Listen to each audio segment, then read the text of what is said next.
afternoon, everyone. Good afternoon. So we're here today because everyone deserves a safe, comfortable, affordable place to live. And without this, nothing in your life works. Not your family, not your education, not your health care, not anything. And a home is more than just four walls and a roof over your head. It is a source of stability and security. It's a place that you can make your own and take pride in. A home gives you the freedom and the opportunity to build the life that you want. But for many Americans, this dream is out of reach. In more than 90% of U.S. counties, minimum wage workers can't afford even a modest one-bedroom apartment. Working families in some communities in Minneapolis are bidding for homes against the world's biggest and wealthiest private financial firms, and they're losing. Every day, Americans are trying to figure out how to afford their lives, and millions of our friends and neighbors have a hard time finding and affording a place to rent, let alone putting the money together for a down payment to buy a home of their own. Okay, so how did we get here? Well, for decades, the United States has not invested enough in housing, in building housing. We've severely neglected public housing, and we've outsourced much of housing development to the private market. And because of restrictive local zoning laws and rising construction costs, we haven't built nearly enough.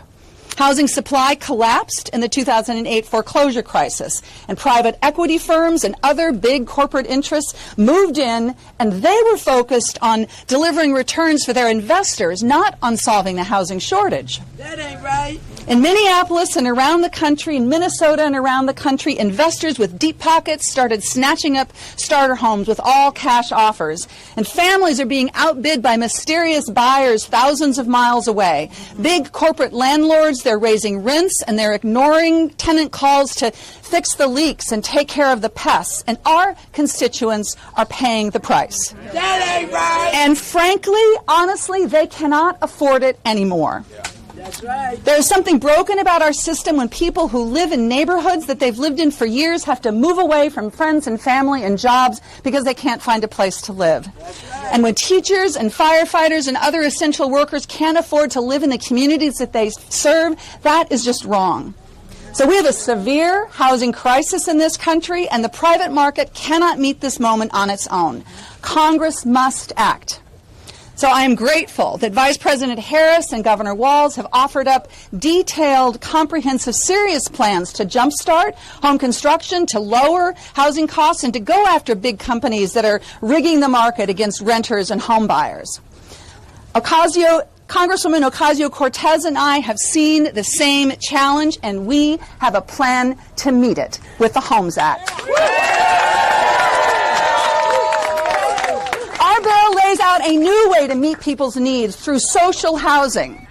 Instead of treating real estate as a commodity in the speculative market, we would underwrite the construction of millions of new homes so that they can remain affordable for the long term. It's a public option to build homes either for rent or for home ownership so people can build equity. Our bill would establish a new development authority to finance and build millions of homes in big cities and small towns all over the country. Rent would be permanently affordable, so as your income goes up or down, you pay more or less, but you don't have to move. Every home would be built to modern, efficient standards, which would lower utility bills, and every home would be built to last by a high-quality union member. Our bill is a new model that levels the playing field for ordinary people who dream of a stable, delightful, affordable place to live. It's a new strategy, but it is a model that is working around the country, around the world, and it is rooted in the history and the traditions of the people in the regions that Alexandria and I represent. We know that housing looks a lot different in Bemidji, Minnesota than in the Bronx, and so a one-size-fits-all approach, it's not going to work. That's why our bill would task local and tribal governments, housing authorities, nonprofits, and community land trusts like the Rondo Community Land Trust in St. Paul and One Roof Community Housing in Duluth, whom you'll hear from shortly. It tasks these trusted local organizations to develop homes that will blend seamlessly into the community and meet the needs of the people who live there. We believe that housing is a human right, like food or health care. And a home, a shelter, is the oldest and most basic of human needs. The Homes Act will create a new option to make this right a reality for everyone. We cannot rely on the private market to do it alone. The Homes Act creates another way, a new way, to give millions of Americans a safe, dignified, affordable place to call home. Now, I'm so excited and honored to welcome Congressman Ocasio-Cortez to the podium. Congressman Ocasio-Cortez reached out to me several months ago and asked about collaborating on this project. It has been a fantastic experience to work with her and her incredible team. Thank you so much for your leadership and your great ideas and your good work. Please welcome Congresswoman Ocasio-Cortez.